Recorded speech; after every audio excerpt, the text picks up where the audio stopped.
Pode tirar essa luzinha, tá? Esse podcast é apresentado por b9.com.br.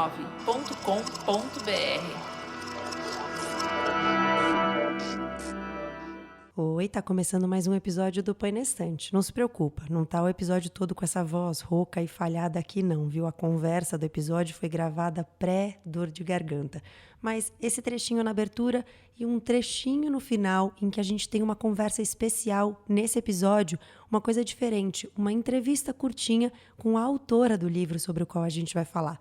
Essa também tá com a voz rouca, mas é curtinho, rapidinho, e o meu primeiro recado tem a ver com isso. Aliás, segundo, né? Porque meu primeiro é que tem essa conversa no final para você não ir embora. Bom, meu segundo recado é que para você não ter que ficar com essa voz rouca o tempo todo nos seus ouvidos, eu peguei emprestada a voz aveludada da Juliana Dantas, que com muita generosidade gravou os trechinhos de leitura que permeiam a conversa. Você que ouve o Põe na Estante, já ouviu outros episódios, sabe que no meio da conversa vem uns trechinhos de leitura do livro. Normalmente sou eu que faço, mas dessa vez a Juliana Dantas fez essa gentileza. Ela que é nossa parceira na Rádio Guarda-Chuva, esse espaço de podcasts feitos por jornalistas.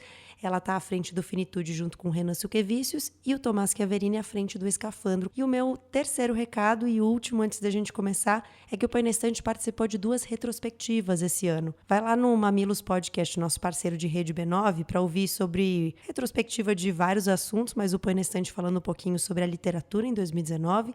E no Literalmente, a gente falou sobre uma leitura favorita. Eu tive que escolher um livro favorito, o meu livro preferido de 2019, a melhor leitura que eu fiz. Difícil escolher um livro só, uma missão difícil, mas escolhi. Vai lá ouvir, no Mamilos e no Literalmente. Este podcast é uma produção da Rádio Guarda-Chuva. Jornalismo para quem gosta de ouvir.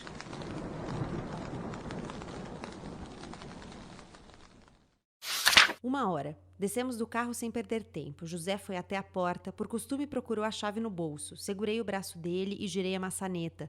Nos olhamos, adivinhando o pensamento um do outro. Ela podia ter chegado.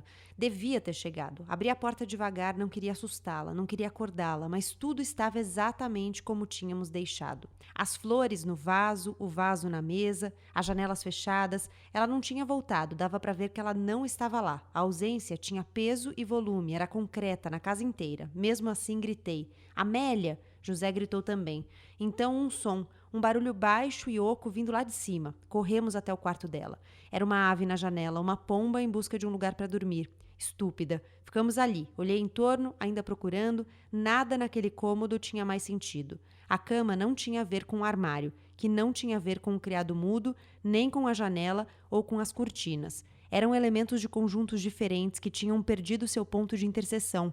Arrumei o edredom da cama, sentei-me, José também. Ela havia comido? Estava com frio? Estava machucada? Eu não sabia o que sentir, o que fazer, queria minha filha de volta, obviamente, mas dentre as coisas práticas do dia a dia, comer, dormir ou ir ao banheiro, nada fazia sentido. O delegado, José começou a falar vagarosamente, estudando as palavras e se virou para mim. Pode estar certo? Amélia pode ter fugido? Claro que não. As mãos do José estavam nas suas coxas. Ele as arrastava devagar na calça, uma paralela à outra, como se a secasse. Mas as mãos dele não estavam molhadas. Aconteceu algo diferente hoje de manhã? Não, tudo estava normal. Era desnecessário falar da discussão sobre a maquiagem. Aliás, aquilo nem merecia ser chamado de discussão. E normal é sinônimo de bom? Eu odiava quando o José ficava semântico. Ele continuava esfregando as mãos, cada uma em uma perna, cada vez mais apressadas. O que você quer dizer? Começava a parecer que o José estava me acusando. Eu acho, ele respondeu, apoiando os cotovelos nas pernas e unindo as mãos na frente como se rezasse, os olhos 2 elipses borradas. Que normal é confuso para você e para ela. Você é muito severa, Lúcia. Não dava para aceitar calada. Meu sofrimento era o mesmo que o dele. Só porque era eu que sempre punha limites para Amélia, exigindo o melhor dela em vez de assistir passivamente ao seu crescimento, eu não merecia aquilo. Eu era a mãe, a amava também, mas igual. Não pensei, não consegui ser lógica, só quis atacar.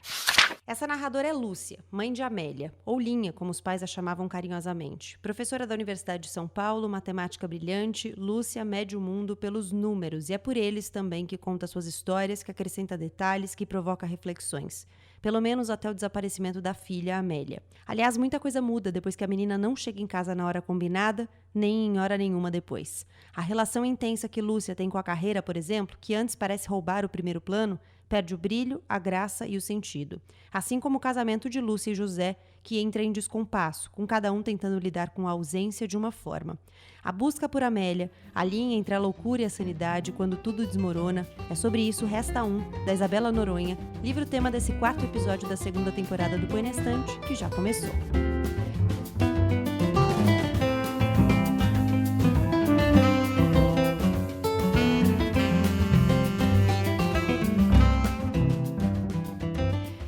Bem-vindo à 2ª temporada desse podcast. Você que ouviu a primeira já sabe. Eu convido 2 pessoas para lerem o mesmo livro que eu. A gente senta, fala sobre ele, conta o que a gente achou, o que a gente gostou e o que a gente não gostou, as reflexões que a obra nos gerou. E nessa 2ª temporada, os 8 episódios têm como tema Leia Mulheres. A cada 15 dias, um episódio novo com as impressões, ideias e questões dos 2 convidados e minhas. E hoje, para conversar sobre Resta Um, Põe na Estante recebe Bárbara dos Anjos Lima e Marcelo Nardelli. Bem-vindos. Queria que vocês se apresentassem. Bárbara, quem é você? Oi, gente, obrigada pelo convite. Eu sou a Bárbara, como ela disse. Eu sou jornalista, sou podcaster também. Tenho 2 podcasts. Um podcast Estamos Bem, que eu faço com meu melhor amigo Thiago Teodoro, que é uma jornada coletiva para um jeito mais leve de ver a vida. É um podcast sobre bem-estar e autoconhecimento. E também tem um podcast A Mãe, que eu faço com outras 2 jornalistas que também são mães, a Camila Borowski e a Juliana Tiraboski, sobre maternidade, basicamente. E sou jornalista por formação, trabalho na Editora Abril há mais de 15 anos. Atualmente eu sou editora da revista Cláudia. Marcelo. Oi, obrigado pelo convite também. Eu sou Marcelo, tenho 31 anos, sou casado, sou aqui de São Paulo, sou produtor editorial, trabalho em editora, trabalho no mercado já há alguns anos, não trabalho com literatura. Trabalho com livros da área médica, nutrição, da área técnica. E gosto bastante de ler, gosto de podcast também. Vamos aí conversar. Eu queria começar esse episódio com a experiência de leitura de vocês. Acho importante a gente contar para quem está nos ouvindo que tem 3 momentos narrados aqui nesse livro, né? Uhum. Tem um momento em que a Amélia desaparece, então os capítulos eles começam com as datas. Você sabe que está ali perto de 2005, porque é logo depois que ela desaparece. Tem um outro momento, um outro recorte de tempo depois de 6, 7 anos do desaparecimento dela, então 2011 mais ou menos aí. E tem um terceiro recorte em que os capítulos começam com nomes de dias da semana, em que a gente não sabe muito bem o que está acontecendo ali, a gente vai entendendo ao longo do tempo. Como foi para vocês percorrer o livro? Foi uma leitura fácil? Vocês gostaram logo de cara? Começaram a gostar no meio? Como foi a experiência mesmo de leitura? Bom, eu que sugeri o livro, né? Então, já avisando, eu li pela primeira vez esse livro, porque eu sou amiga da escritora, assim, né? Eu li o primeiro livro logo que lançou, em 2015. E não é o tipo de livro que eu leio geralmente, eu sou uma pessoa que gosta muito mais de tiquilites, assim. Estava até comentando antes de começar a gravar, que eu li muitos clássicos quando eu era adolescente. Eu era aquela pessoa que lia, aquela adolescente bem nerd, que lia livro, sei lá, li Nietzsche com 13 anos. E aí depois de velho, eu só quero ler livro leve. E aí eu achei interessante quando eu li lá, em 2015, porque ele me tirou da minha rotina, assim, realmente me colocou numa vida que eu não imaginava. E agora eu reli depois de ser mãe. E foi desesperador. Foi desesperadora. Assim. Não consigo nem imaginar, porque eu não sou mãe e eu fiquei desesperada. Eu também pensei muito sobre isso. Não, assim, de vontade de amarrar uma corda na minha filha pra sair na rua. Não. Bom, eu vou me adiantando um pouquinho, mas tem uma sequência específica no aeroporto que agora, assim, eu não consigo mais ir pro aeroporto com a Beatriz sem estar com ela amarrada em mim. Mas, enfim, eu gosto muito do começo. Essa terceira parte, era a parte que eu menos gostava. Que eu menos gostei no começo. Que era o que é isso aqui? É. Eu ficava rodando ali, eu falei, não tô conseguindo localizar pra mim. Eu entendo o agora, o que passou o tempo e o lá atrás. Tô conseguindo montar uma história, mas tem essa coisa aqui do lado, esse capítulo aqui que eu não tô conseguindo encaixar. Tá estranho. Mas eu sou demorada, tá? Eu sou aquela que quando foi ver Sexto Sentido, o cinema inteiro caiu o anel, o cinema inteiro fez... E eu, o quê, gente? Sabe?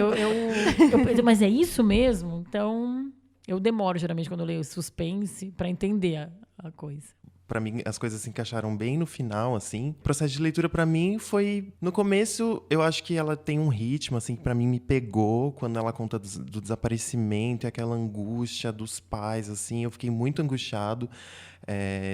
Durante a história, eles sofrem golpes.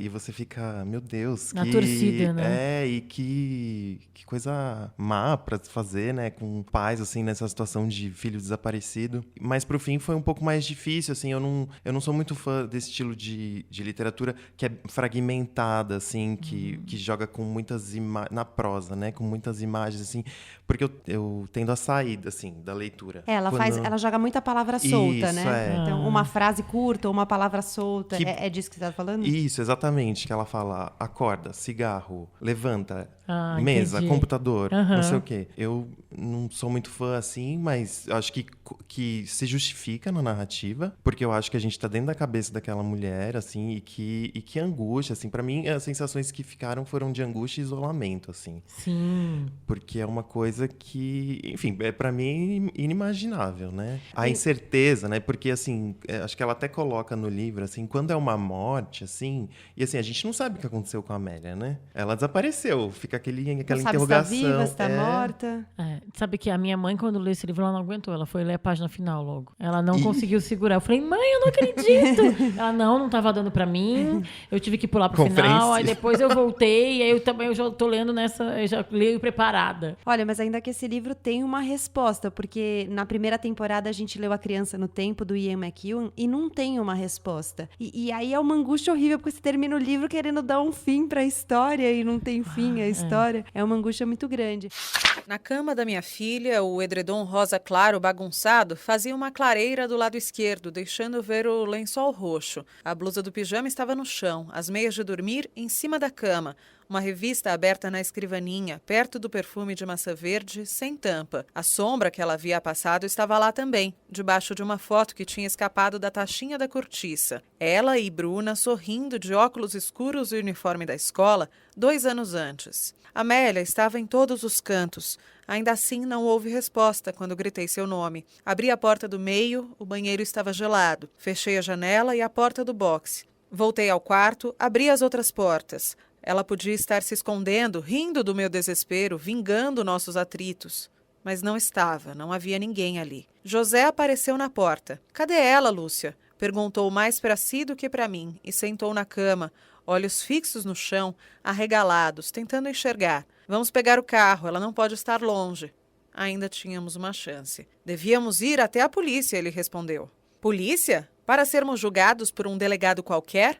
Ouvir que não sabemos criar nossa filha? Sem chance. Ele não se moveu. Vamos! Desci as escadas e peguei a chave em cima do buffet, ao lado do vaso, em um movimento. Em menos de 1 minuto estava no carro. José veio em seguida. Fez menção de trancar a porta do hall. Gritei para que deixasse aberta. Ela podia voltar naquele meio tempo. José entrou e sentou no banco do carona, sem falar. Me deu as costas. O que interessava estava do lado de fora. Saímos, tomando o cuidado de deixar uma chave do portão da rua embaixo da pedra à esquerda, onde sempre ficava a chave extra. Ela procuraria ali. Também fiquei pensando sobre isso, sobre a vulnerabilidade desse momento, né? E de como as pessoas exploram essa vulnerabilidade. Porque você se aproveitar do momento em que um pai e uma mãe estão procurando uma criança, não sabem se está viva, se está morta, você não tem um desfecho, né? É diferente. A pessoa morre, você vê que está morta, você, né, vive aquele luto. Parece que é um luto perene, né? É um luto permanente ali que elas passam a viver, as pessoas que lidam com desaparecimentos de pessoas queridas. E aí vem as pessoas aproveitar esse momento de vulnerabilidade. Eu fiquei... De vulnerabilidade, porque o casal, né, os pais, eles sofrem um golpe, e também de insensibilidade, né? Quando eles vão na delegacia, também é um episódio assim que você fica, meu Deus. Mas isso. E é um relato bem comum, né? Então, é isso que eu fiquei muito impressionada, porque tem algumas partes do livro que parece que tu tá lendo quase o jornal, né? Porque, assim, ou, sei lá, vendo um programa de televisão, porque é um trabalho de pesquisa, porque realmente parece a narrativa, não é ficção nesse sentido, né? É realmente isso, parece que tu tá ali junto naquela delegacia, aquele delegado existe, né? Aquele policial existe, E acho que tem essa coisa diferente, porque a gente tá muito acostumado, né? A maioria dos livros desse estilo, tradicionalmente policial, thriller, são gringos, né? Então, agora tem o Rafael Montes, que escreve também uns policiais bem de serial killer aqui no Brasil. E esse também. Então, te coloca nessa perspectiva que, ainda mais para quem mora em São Paulo, tu conhece essa mulher. A rua que ela estava andando ali perto da USP, né? Assim, ela descreve muito a cidade, né? Ela fala nome de rua, de lugar, dá referências da cidade. Isso eu fiquei muito impressionada, porque às vezes tu tá lendo esses livros policiais. Que é na Islândia, né? Essas coisas assim. Ou sei lá, que é mesmo, sei lá, nos Estados Unidos, mas assim, a pessoa andou pela Interior, rua 11 e entrou na tabacaria, tipo, coisas que a gente não faz aqui, né? Então esse a gente se conecta com essa muita brasilidade, né? E ela traz um elemento também muito de realidade que, em determinado momento, ela fala que ela fica... A Lúcia, né, tá narrando, e ela fala que ela fica impressionada porque ela descobre, no momento depois do desaparecimento da filha, que o Brasil, um país do tamanho que é, com a quantidade de organizações e instituições que tem, não tem um órgão que cuida do desaparecimento de pessoas nacionalmente.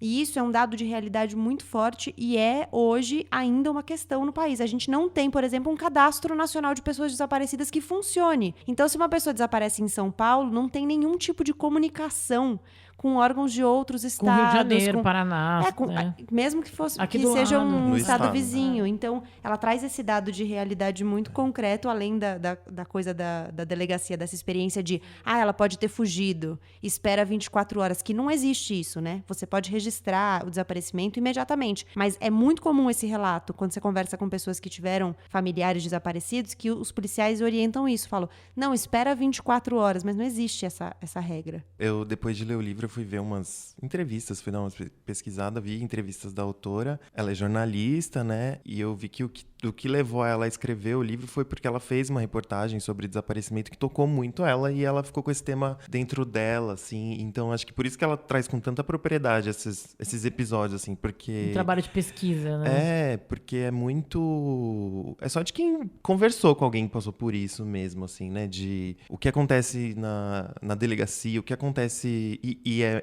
engraçado, assim, uma das muitas angústias da personagem é porque ela começa a receber uns e-mails anônimos, assim, que é o tom policial do livro, e ela tem que sair pra trabalhar, e o e-mail fica sem responder, e o livro se passa essa parte em 2011, né? E eu ficava, meu Deus, mas hoje tem e-mail no celular. Corta, né? Corta pra 5 anos, sei lá, 7 anos depois, a pessoa já estaria respondendo nem durante o dia. Lembro da mensagem que enviei a P raivosa, em pânico, louca. Na nossa equação, eu sou a constante, imutável, conhecida. E P é a variável, que pode ser qualquer coisa, mudar tudo. Chega. Se ser capaz de mudar é ser poderosa, quero me transformar em outra Lúcia. Uma que não acredita em P. Posso ser a mais vulnerável de nós dois, mas sou eu que dou poder a ele. Vou parar, digo a mim mesma. Uma mulher descabelada, bidimensional, no espelho. E parando, derrotarei P. Retomarei meus planos. Serei outra Lúcia, mais que uma professora. Mais que uma mulher com uma filha desaparecida. Dias e dias esperando uma resposta. Pois agora espero que ele não escreva. Nunca mais. Me sinto forte, quase livre. Mas quando vou desligar o computador, passou a noite ligado, lá está. Uma surpresa, um golpe fatal.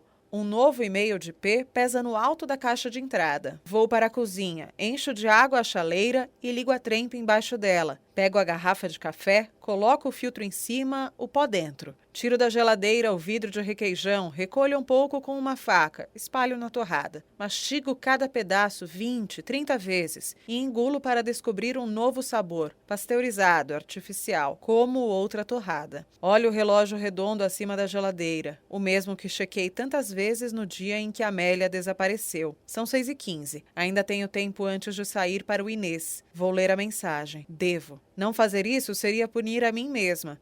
E não sou eu quem merece castigo. Termino a terceira torrada e me sento calma em frente ao computador. Clico 2 vezes no e-mail. Sem polícia ou sem linha. 48. Ela diz 48. P. Poderia ser só mais uma mensagem, um apelo pobre, um resgate depois que silenciosamente virei a mesa, saí do jogo. Mas não.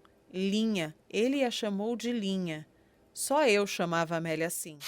Eu queria trazer um elemento que eu acho importante do livro, dessa personagem, na verdade, da construção dessa personagem, que é isso que eu citei na abertura de ela medir o mundo muito pelos números. Então, ela traz muitas referências numéricas, né, na narrativa. O tempo todo ela está referenciando a largura das coisas, a altura das coisas, a distância das coisas, o número da placa dos carros. Placa do carro, O tempo também. Então, ela vai medindo muito pelos números. E aí, me parece que há uma transformação com ela, porque conforme o tempo vai passando, ela vai usando menos essas referências. Então, quando você vai vendo em 2011, mais pro fim de 2011, quando chega nesse segundo momento temporal aí que ela faz, ela vai usando menos esse recurso. dos números, da referência. Verdade. É verdade. E tem um determinado momento em que ela tá conversando com uma personagem e ela fala que... é a Janice, colega dela. E a Janice fala pra ela assim: o que você merece é se permitir acreditar. Palavras também podem dizer a verdade. Isso não é exclusividade dos números. E aí eu fiquei com a impressão de que é uma coisa que vai entrando na vida dela. A possibilidade das palavras e não só dos números. Assim, como ela vai talvez até se amolecendo, né? Como eu falei, né? Eu sou muito otimista e assim, positiva, eu não leio muito livro assim, então eu fiquei lendo o tempo todo, torcendo por um final feliz. Ela vai aparecer. Assim, não vou dar spoiler pra quem tá escutando, assim, mas eu fiquei o tempo todo acreditando na jornada. Eu era ela, sabe? Como ela, né? Ela não... Eu era ela, assim, tipo, acredito. E assim, chega uma hora que dá pra perceber que ela tá ficando meio louca, não sei se dá pra dizer essa palavra, mas assim, que ela tá ficando meio... Ela fica muito impaciente, ela fica Não, ela perde o parâmetro, assim, né? Do real ali. Isso, é. E aí eu tava assim, não, vamos junto, mas vai mais devagar, sabe? Tipo, não vai tão fundo. E uma outra coisa que me impactou muito no livro foi a construção da vilã. Assim, eu achei ela muito real, sabe? Por mais que seja uma pessoa que a gente, sei lá, que é um vilão... talvez quase assim, com umas características assim, quase exageradas, assim, né? Mas eu achei muito possível. Tudo muito aquilo. humano, né? É, muito humano, também. acho que eu achei... Todos os personagens eu achei muito humano, assim. Eu achei uma qualidade de como ela conseguiu criar isso, assim. Por exemplo, quando você falou dos números, assim, né? Isso me incomodou um pouco no começo, assim, porque eu achei que ela tava querendo forçar, tipo, ela é uma matemática. E é verdade, ela vai recolhendo, mas e também, só que eu gosto do relato que não tem a data da personagem, que a gente não sabe direito quem é e tal. E eu acho que a autora é muito feliz porque ela cria umas rimas, assim, entre as narrativas, né? Rimas nas coincidências e nas diferenças também, porque a mãe, ela tem um pensamento muito analítico, falando de números, ela até fala de uma maneira que eu nem acho que alguém falaria daquela maneira, assim. Eu acho que ninguém fala 1/4 de hora, a pessoa fala 15 minutos. Ah, sei lá, tem gosto pra tudo. Bom, pode ser. E aí contrapõe com a narrativa dessa senhora, que ela é muito mais natureza e fala uma coisa muito mais orgânica, assim. E, enfim, eu acho que essas rimas são muito legais porque elas vão culminar no desfecho do livro mesmo, assim. Na colisão dessas duas, né? Tem cenas, é quase cinematográfico, assim, como se houvesse cortes, tipo, uma entrando no táxi e a outra saindo. Não, então totalmente dá pra vender pra Hollywood. Só falta dar uma roteirizada, assim. Então, mas que eu acho que... Por que eu acho que talvez dê pra vender pra Hollywood? Pra mim é muito mais pela construção dos personagens, porque chega uma hora lá no meio do texto que eu fico meio nervosa, assim, pra onde a história tá indo e tal, mas os personagens são tão bem construídos que eu entendo o que tá acontecendo, sabe? Tipo, não, é verdade, a Lúcia faria isso, sabe? O José faria isso.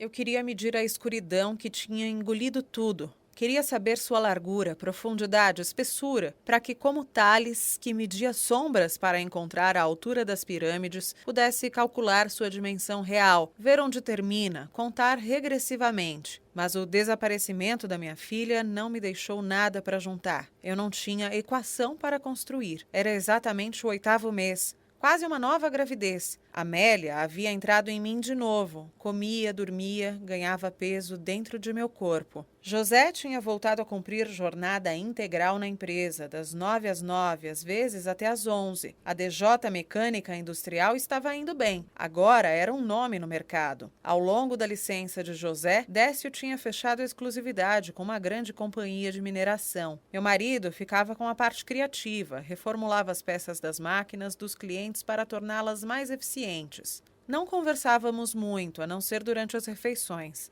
Ele evitava tocar no nome de Amélia. Eu contava que seu Simão, da quitanda da Morato, tinha mencionado que outra menina tinha desaparecido anos antes na região, uma das gêmeas de 2 anos, filhas de uma mulher da rua. A criança tinha um defeito nas pernas, um aleijão, não poderia ter fugido. Muita gente achava que a mãe tinha jogado a bebê fora por causa do defeito, mas seu Simão conversava com a mulher e estava certo de que a menina tinha sido roubada. José respondia falando que Décio estava prestes a fechar um contrato contrato com uma nova empresa, multinacional. Eu contava do site, de como tinha aprendido a checar quantas visitas recebera, uma média de 10 por dia. Ele reclamava da comida da Conceição, pimenta demais, baiana demais. Eu reclamava da falta de notícias da polícia. José me avisava que iria ao jogo do Corinthians no fim de semana. Eu perguntava sobre Bruna e Laura. Nunca mais tínhamos ouvido falar das duas. José pegava a taça com um pêssego em calda e corria para a TV antes que o Jornal Nacional acabasse. Aquele, porém, não era qualquer dia. Era o 8º mês. Não podia deixá-lo escapar tão facilmente. Ele estava desrespeitando a mim, a nossa filha. Não via? Seguir em frente era dar a vitória ao monstro que a tinha tirado de nós. Eu falei assim, puxa, é um pouco clichê o que acontece com o casal, né? Que eles se separam e o cara meio que consegue tocar a vida e ela fica presa na esperança. E tem uma parte do livro pra mim que é muito marcante, que é logo depois que eles sofrem um dos golpes, que ela fala isso. Ela fala, eu fiquei com muito medo diante da possibilidade de nunca mais conseguir parar de ter esperança. E aí, falei, nossa, um clichê e tal, não sei o quê. Mas depois eu fui pensar, eu também fiz muitas reportagens já sobre pessoas desaparecidas e que eu já fiz uma série especial sobre isso. Então é um assunto que também mexe bastante comigo. E é um clichê muito real. Porque é o que acontece muitas vezes. Tem uma separação aí no jeito de tocar o depois. Eu não sei exatamente se passa por uma questão de gênero, como é que as coisas são divididas. Mas assim, nas histórias que eu já acompanhei em reportagens, todas eram meio assim. Então as mulheres transformavam aquilo num mote de vida. Óbvio que não todas as histórias, né? Já conversei com homens que também fizeram isso. E os homens, e eles falam isso, não é que eu esqueci, eu não esqueço em nenhum momento. Já conversei com vários pais que falaram isso, mas eu lido de uma forma diferente. E no livro também tem esse embate, porque a Lúcia acusa ele de esquecer a Amélia, e ele fala que não, mas ele precisa tocar a vida de outro jeito. E ela não consegue sair daquela dinâmica. Tem um episódio no livro que é bem uma cena, né? Que é bem emblemática do que você tá falando. Que eles estão jantando, assim, eles estão na mesa. E ele tá falando do jogo do Corinthians. E ela, mas a nossa filha... Como assim, né? E era aniversário de desaparecimento, eu acho, nessa data. E ela fala, você esqueceu? E aí ele fala, não, eu não esqueci, claro mas eu preciso seguir a vida. E uma hora eu meio que torço. Por que ela não pega na mão desse homem e vai com ele, sabe? Claro que eu nunca consigo nem imaginar. Eu só de imaginar a dor... Eu falei que... Lembra um episódio, não sei se você já assistiu um episódio de Friends, que o Joey põe um livro no freezer? O Iluminado. O Iluminado. Então, tem umas horas que eu falei, acho que eu vou colocar esse livro no freezer um pouquinho. Porque, assim, claro que é uma dor, que não existe tamanho pra medir e tal, mas eu acho que a força de seguir em frente, de alguma maneira, e, sei lá, ver o jogo do Corinthians, eu acho que mostra nele... Ele é um personagem que, tipo, é com ele que eu quero ficar, sabe? Assim, é nele que eu queria ir. Não, até pra dar algum alento, né? Exato. Sim. Porque senão fica desesperador. Mas eu acho que há uns compassos, assim, desde o começo. Que eu acho que ela traz, que é um tema que foi uma das minhas anotações, assim. Ela tem um questionamento muito maternidade e carreira, que eu acho que é um debate super atual. Tanto que ela fala, assim, o José tinha tudo. Eu ainda tinha que batalhar pela minha carreira universitária, acadêmica e não sei o quê. E ele querendo uma filha e tal. E, enfim, no fim ela fica grávida. Tudo acontece, mas eu acho legal, assim, contrapor. E é uma das coisas que eu, pessoalmente, só fui abrir os olhos, assim, adulto. Privilégios do homem. Claro. Não sei o que, quando eu fui ver minhas amigas grávidas, as concessões que tem que ser feitas, tudo. Isso eu acho legal, assim. Acho que é por isso que talvez ele tente lidar de uma maneira diferente. Não que ele esteja... Não acho em nenhum momento que ele deixa a filha. Não, acabou essa história. Não, mas eu acho que é muita questão de que maneira vou viver com esse luto, né? E quando eles se divorciam também, ela fala, qualquer luto era menor. Então o divórcio, qualquer coisa que acontecesse, agora vem, essa né? ausência que ela tem na vida dela E eu acho muito... Era só uma passagem, né? O trecho que tu lê no começo do livro, que eu acho muito interessante também, é como o livro mostra que a vida não era perfeita, a vida deles. Que ela tinha brigado com a filha no mesmo dia de manhã. E isso não quer dizer que ela amava menos a filha. Os dilemas dela, tipo, que ela não tava super afim de ser mãe, ela tava querendo focar na carreira dela e tal. Mas tudo isso não importa depois que a filha desaparece, né? Então eu acho que ela é uma personagem muito muito honesta, né? A gente vê as falhas dela, todas as falhas dela e compadece muito dela, Quando né? tem um jantar e ela exige que a filha faça uma conta simples, né? E ela fica meio envergonhada que a filha não sabe, assim, fica um climão ali naquele jantar. Não, e aí eu fiquei pensando depois desse jantar, porque eu falei, nesse caso ela faz uma matemática que muita gente faz, porque depois do jantar ela se sente culpada, porque ela expõe a filha, né? Ela fala, como você erra uma conta dessa, tal, e ela compra um vestido pra filha, ela até fala que o vestido ela nunca usou, e ela fala, tu tava tentando dar um mais pra compensar um menos. Eu falei, essa é uma matemática que a gente faz na vida o tempo todo, né? Que é tipo as compensações que a gente vai fazer quando a gente pisa na bola. O encontro começou bem, com o Américo contando casos de sua infância numa fazenda em Minas. Edna gargalhando feito uma hiena, o relógio dourado brilhando inadequado em seu pulso. José ria com um entusiasmo nostálgico. Aquelas histórias lembravam a meu marido as do pai dele do interior da Bahia. Eu apenas sorria e balançava a cabeça, ora concordando, ora condenando falsamente, de brincadeira, ocupada que estava em manter os copos cheios, em garantir que todos fossem servidos, que os guardanapos estivessem à mão, que as flores parecessem vivas, que houvesse sabonete, papel higiênico e toalha seca no lavabo. Amélia também estava sentada à mesa. Ouvia atentamente as conversas, quieta, rindo com atraso das piadas de adulto. Tinha 10 anos. Estava linda, com um vestido azul marinho, laço rosa marcando a cintura, que ela mesma tinha escolhido na lojinha da Alenquer. Minha filha tinha essa necessidade de se sentir bonita. Ela estava dando um bocejo mal disfarçado quando o Américo decidiu trazê-la para a conversa. Então, Amélia, você é tão boa com números quanto sua mãe? Ela olhou para mim. Eu trocava os pratos, esperando ser encorajada. Assentir de leve com a cabeça teria sido suficiente, mas não consegui. Eu sabia das limitações da minha filha. Levei a pilha de pratos sujos para a cozinha e de lá ouvi sua resposta. Sou, ela disse. Voltei quase correndo para a sala, toquei no ombro do Américo. Professor, e aquela vez que seu pai comprou uma mula para você e jurou que era um pônei? Tentei. Me diga, menina, quanto é 2 vezes 3? O professor perguntou a Amélia, me ignorando. Ele adorava fazer aquele jogo e fazia o tempo inteiro comigo, com os colegas, com os alunos dele. O grau de dificuldade das perguntas variava de acordo com o interlocutor. 6, Amélia respondeu sem pensar. E 5 vezes 7, ele continuou. Dessa vez, a Amélia demorou uns 3 segundos, mas acertou. 35. Eu precisava interromper aquilo. Quem aceita sorvete napolitano? Edna, posso trazer... Ninguém olhava para mim. Estavam os 4 dentro de uma bolha.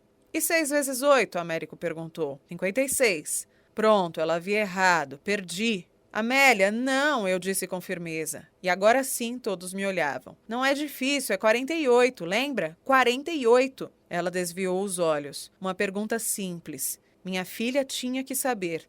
Na idade dela, eu já tinha ganhado minha primeira Olimpíada de Matemática na escola, resolvendo cálculos como 11 vezes 13. De novo, eu disse. Ah, não, mãe. Amélia, diga ao professor Américo, a Edna e ao seu pai. Quanto é 6 vezes 8? Você já falou, mãe, para. Mas você não. Quanto é?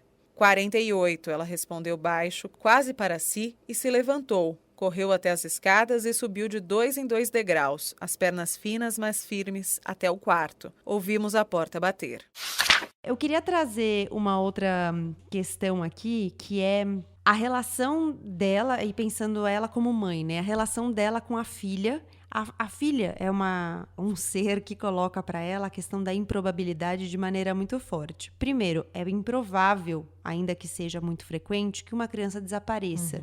E era improvável também que ela engravidasse da filha. Ela conta que ela tinha acabado de descobrir que tinha endometriose, e aí ela pergunta para a médica quais são as chances de engravidar, e a médica diz, uma pessoa normal é de tanto, a sua é menos tanto. Então ela fala, era muito improvável que eu engravidasse, e eu engravidei mesmo assim. Enfim, ela tem a filha desaparece, mais uma improbabilidade. E aí, queria trazer a questão do imponderável aqui para a conversa, porque acho que essa é uma questão forte no livro, inclusive porque ela, quando ela vai fazendo as matemáticas todas dela, em determinado momento ela faz uma equação e aí ela fala, o X da equação é o imponderável, e ela vai falando como cada um lida com o imponderável. E ela dá o exemplo da igreja. Ela fala que as pessoas que escolhem ir à igreja e ter fé são as pessoas que colocaram Deus no lugar do X e que atribuem a ele todo o imponderável. Então não precisa explicar o imponderável porque é Deus. E ela fala, a minha fé é na lógica. E aí queria jogar pra vocês, qual é a fé de vocês? Como é que vocês veem o imponderável?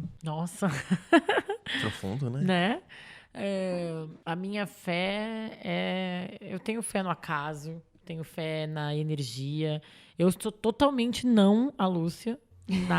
Nada. Eu me imagino indo pra igreja, sabe? Eu não sou religiosa, assim, mas acho que numa situação como ela, eu me imagino buscando refúgio, saindo do país. Eu não me imagino ficando no mesmo lugar como ela, por exemplo, sabe? Então eu tenho fé no movimento, nas pessoas. Eu acho que me causa muito desconforto, claro, e toda a história do desaparecimento da menina, mas me causa muito desconforto quanto ela não consegue sair daquele lugar. E isso que tu já falou, claro, é muito comum, é muito pesado um filho desaparecer e tal, mas não sei, eu acho que no lugar dela eu teria saído do país, por exemplo, sabe? Não sei, claro que tu fica pensando, mas a minha filha vai voltar pra cá, pra essa casa que ela sabe que é a casa, né? O medo de voltar e você não tá lá, né? Mas ao mesmo tempo eu acho que eu tenho muita fé no que a vida pode te apresentar de bom. Eu não sou uma pessoa muito religiosa, assim, holística, nem nada. Então eu não sei, eu tenho uma visão mais analítica, pragmática, acho que igual a narradora, assim, a personagem.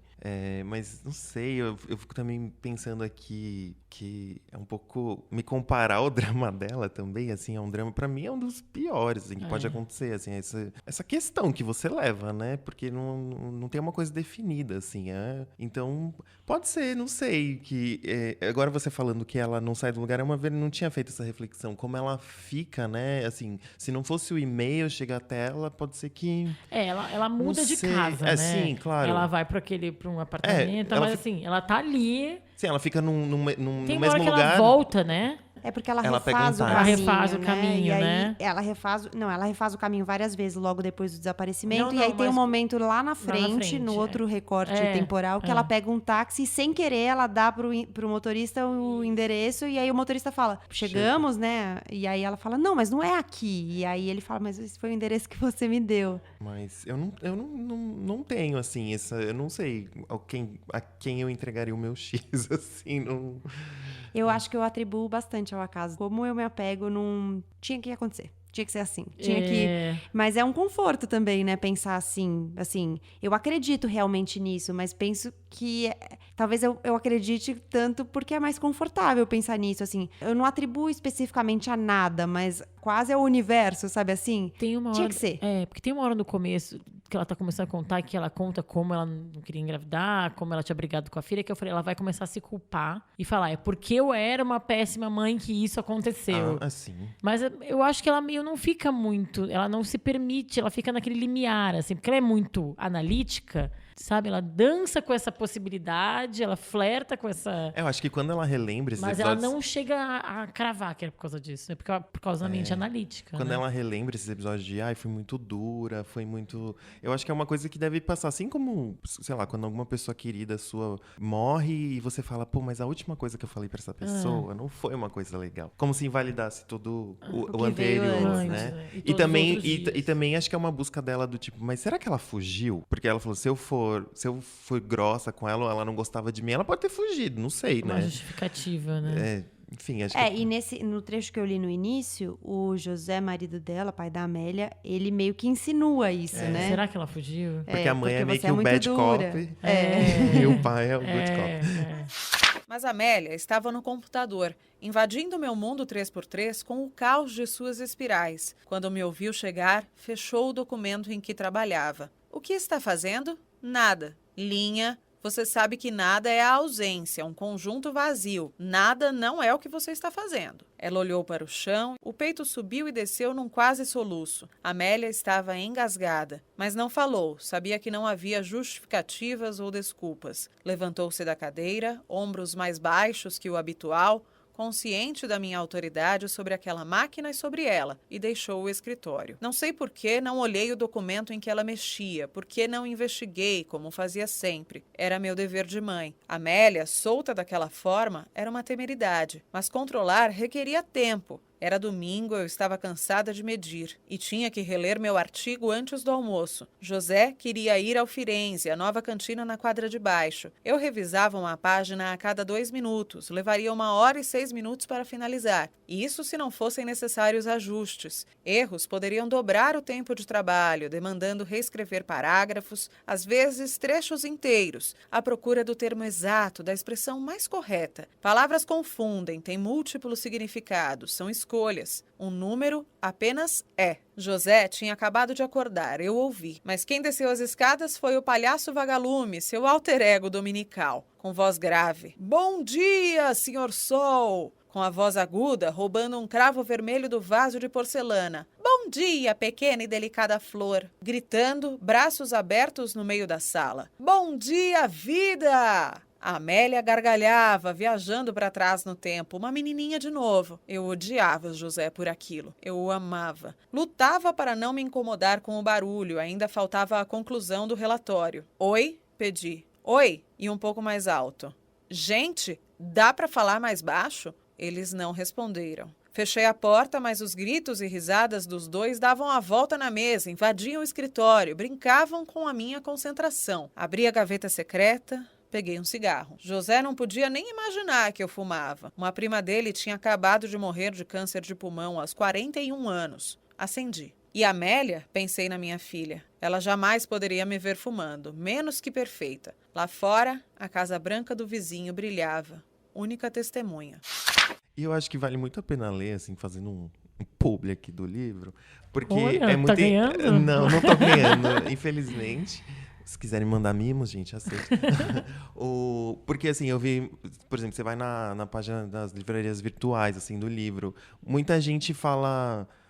Ah, não entendi. O que eu acho ok, né? Mas, assim, muitas pessoas falam não tem resolução, assim. Só que tem que sacar umas pistas, assim, né? E, às vezes, por isso que você fica... Será que é isso mesmo? Então, não é um livro óbvio. Então, assim, por mais que a gente esteja contando spoiler aqui, acho que não é um livro óbvio. Isso é uma coisa legal da gente falar pra quem tá ouvindo e achar que agora eu já sei a história do livro. Não sabe. Não é um livro óbvio. Não é um livro óbvio. A gente tem que ir juntando peças do quebra-cabeça até o fim mesmo pra gente conseguir entender a história. Eu fiquei muito com isso também. E entender todos os personagens da história, inclusive, né? Porque você demora pra entender e pra situar todo mundo na narrativa. Só no final mesmo do livro que parece que as coisas se assentam e aí você... acho que eu entendi. E mesmo assim ainda ficam umas dúvidas no ar. Eu me solidarizo totalmente com as pessoas que escreveram lá que não entenderam, porque eu acho que ficam dúvidas mesmo no ar. No fim você fica assim, puxa, mas será que é isso? Será que é aquilo? Sim. Tem possibilidades ainda, tem coisas em aberto. E eu acho que tem isso também da coisa de construindo, porque tem essa história da Lúcia, que eu acho que é uma história talvez um pouco mais, entre aspas, fácil de entender a jornada dela, mas dessa outra personagem, essa sim eu vou entender lá na finaleira do livro mesmo. Só no fim. Essa, tipo, tu só consegue mais ou menos entender algumas coisas. Porque ela solta muito, né? Você fala, elas isso que ela são do quis mesmo dizer. bairro. Isso que ela quis dizer lá atrás, é isso, é esse lugar. Bom, o que fica pra vocês de Resta 1? Eu achei mais legal, primeiro, independente da história especificamente, é entender que existe uma pluralidade de autores brasileiros. Isso que eu acho que eu quis trazer esse livro, porque a gente às vezes acha que tem um estilo brasileiro de escrever, um estilo até feminino de escrever livros. Então, o que eu achei legal é que é uma mulher brasileira escrevendo um thriller policial que se passa aqui. Eu nunca tinha lido uma coisa assim. Para mim foi muito surpreendente isso. Então, isso para mim fica muito a possibilidade de expandir, de não ficar no clichê, assim, né? A escolher nossas leituras e da história mesmo, fica muito uma solidariedade pelas mulheres que passam por isso, sabe? Assim, tipo, eu me senti muito entendendo a história dessas mulheres, assim, de mulheres, homens, enfim, de pessoas que têm algum parente, alguma pessoa querida desaparecida. Eu me senti muito conectada a essas pessoas quando eu li o livro. Pra mim também. Eu fiquei bastante impactado, assim, com essa sensação de angústia, de isolamento da personagem, porque... Que barra, assim, né? Que coisa trágica, assim. A sua filha vai na casa da amiga e não volta. O que aconteceu? Você não sabe. Numa das entrevistas que eu vi da autora, ela fala que uma mãe da vida real que perdeu o filho, acho que é filho, a mãe fala que desde que o filho sumiu, ela não se cobria mais. porque ela não sabia se o filho dela tava passando frio ou não, tava se cobrindo. E, tipo, isso, assim, é de cortar o coração, né? E é uma incerteza, assim. Então, a angústia da incerteza foi muito o que ficou pra mim, assim. Eu também adoro, desde que surgiu a hashtag Leia Mulheres nas redes sociais, o projeto que tem em São Paulo e depois foi passando por outras cidades, assim. Eu super gostei, assim, porque você vê também como... Isso eu já tô falando mais de mercado, não tô nem falando tanto desse livro. Como essas vozes não chegam, né? As vozes dessas mulheres, dessas autoras. Então, eu adoro, assim. E a melhor literatura que eu tenho lido, assim, que eu li, com certeza tem sido feita por mulheres, assim. Legal. As brasileiras são... A Elvira Vinha é a minha favorita.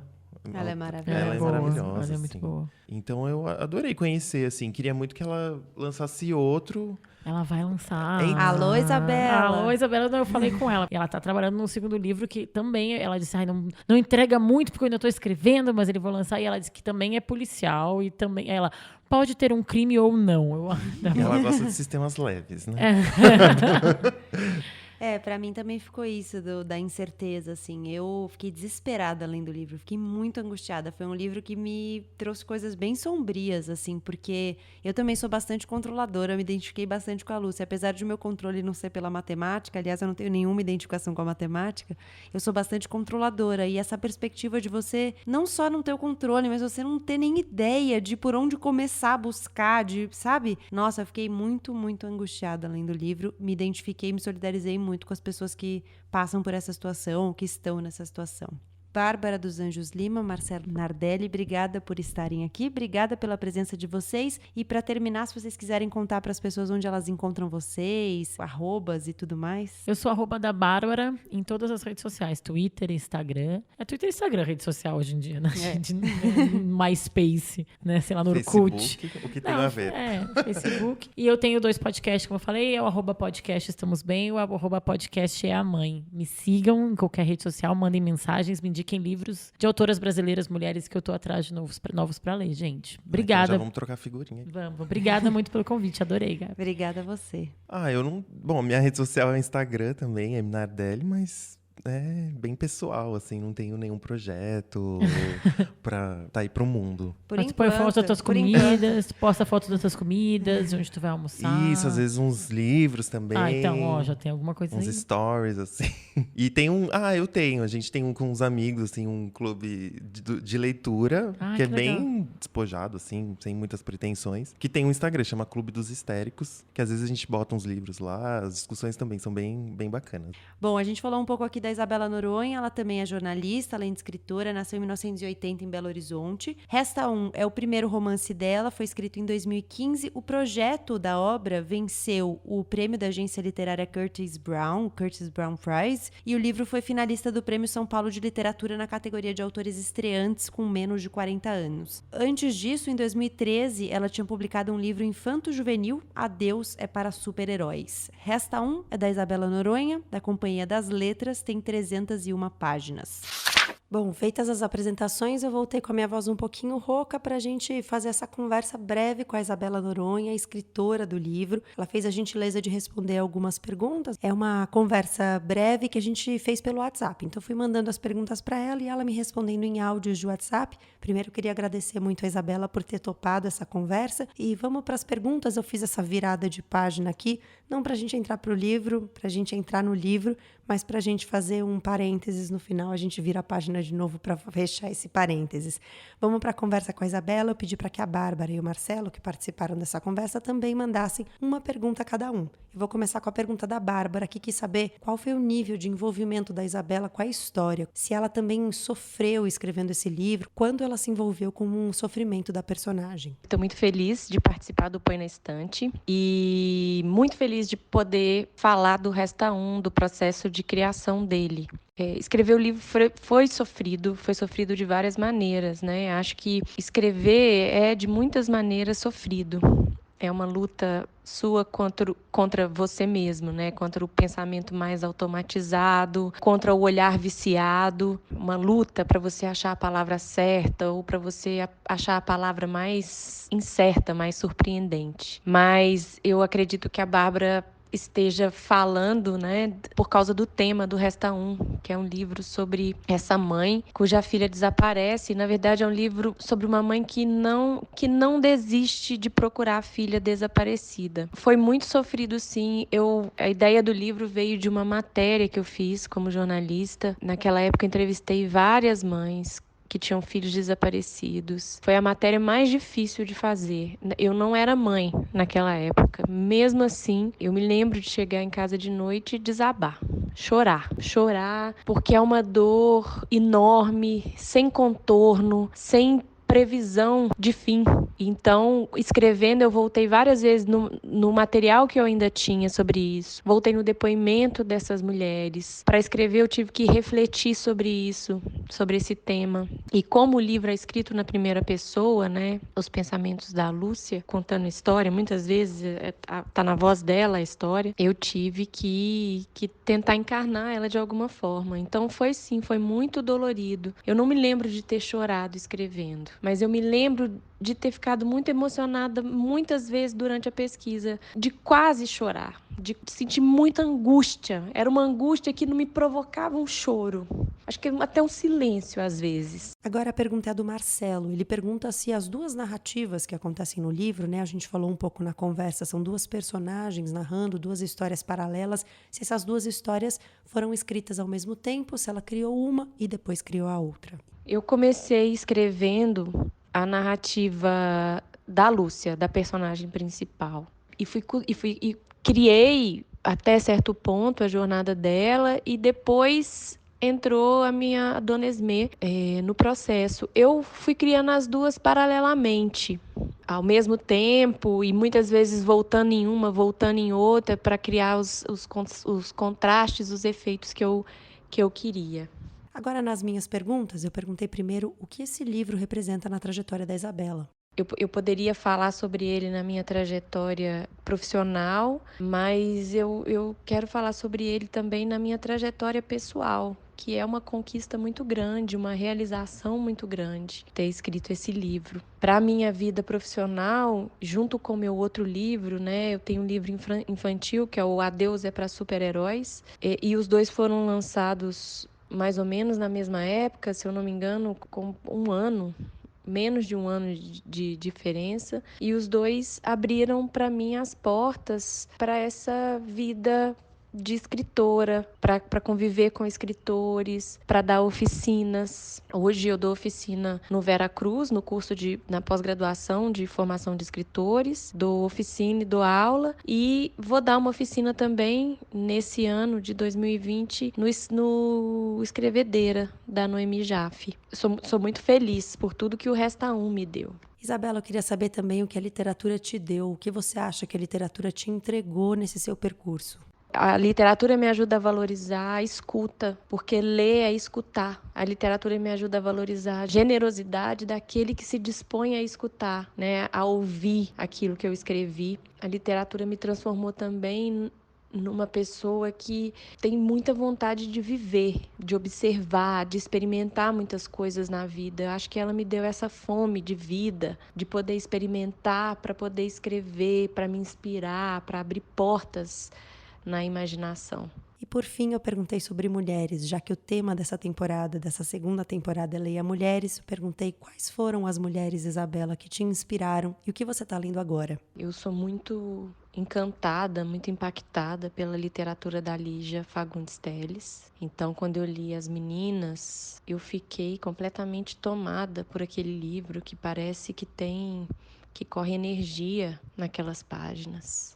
Gosto muito também das nossas poetas, principalmente as poetas contemporâneas. Então, a Marília Garcia, a Ana Marques, a Carla Kinzo, a Cláudia Abelin, são mulheres que eu leio muito. Nos romances, tem o romance novo da Gabi, da Gabriela Guerre, que é lindo, que é O Quarto Branco. Eu e a Gabi, a gente troca muita ideia, a gente participa do mesmo coletivo literário. Serei sempre muito inspirada pela literatura da Noemi Jaffe. A Noemi foi a minha primeira professora de criação literária. Ela me ampliou a minha maneira de enxergar a literatura de muitas formas. Também sou uma admiradora adoro, me inspiro e volto sempre que eu posso à literatura da Marilynne Robinson. E falo dela sempre que eu posso, eu dou para as pessoas lerem um pedacinho de Gilead, que é, para mim, o maior livro dela, mas ela tem livros lindos. Eu não posso deixar de dizer, cheia de orgulho, que eu também sou super influenciada pela literatura da Bernardine Evaristo, que foi minha tutora quando eu estudei. Eu fiz um curso de criação literária em Londres e acabou de ganhar o Booker Prize, né, o prêmio mais importante, talvez, eu acho, da literatura em língua inglesa. E eu agora estou lendo o livro dela ainda em inglês, que se chama Girl, Women, Other. Esse livro vai ser traduzido para o português e eu tô completamente envolvida por ele. Ela conseguiu criar um jeito novo de escrever um romance. Então eu sou influenciada por muitas mulheres. Bom, esse foi o 4º episódio da 2ª temporada do Põe na Estante. Estamos lendo mulheres nessa temporada. Em 15 dias a gente se encontra de novo. O Põe na Estante sai sempre na 2ª e na última sexta-feira de cada mês. Fique de olho nas nossas redes sociais, @Põe na Estante, ou nas redes sociais da Rádio Guarda-Chuva, iniciativa da qual o Põe na Estante faz parte ao lado de outros 2 podcasts feitos por jornalistas. O Finitude, da Juliana Dantas e do Renan Suquevicius, que fala sobre terminalidade, e o Rádio Escafandro, do Tomás Chiaverini, que faz grandes reportagens, então te leva a mergulhos profundos em assuntos diversos. Fique de olho, @guarda-chuva-pod, de podcast, POD, tanto no Instagram quanto no Twitter. Procure a gente lá que você fica sabendo de todos os podcasts. E @Põe na Estante só no Instagram, no Twitter é o meu mesmo, @Gabriela Maier. Eu sou a Gabriela Maier, cuido da produção, do roteiro, da edição, da captação, da publicação do Põe na Estante. Você pode escrever pra gente também pelo e-mail põenaestante@gmail.com. Pode mandar mensagem, críticas, sugestões, ideias de livros, dicas de livros são sempre bem-vindas. Obrigada pela sua companhia. Até daqui 15 dias.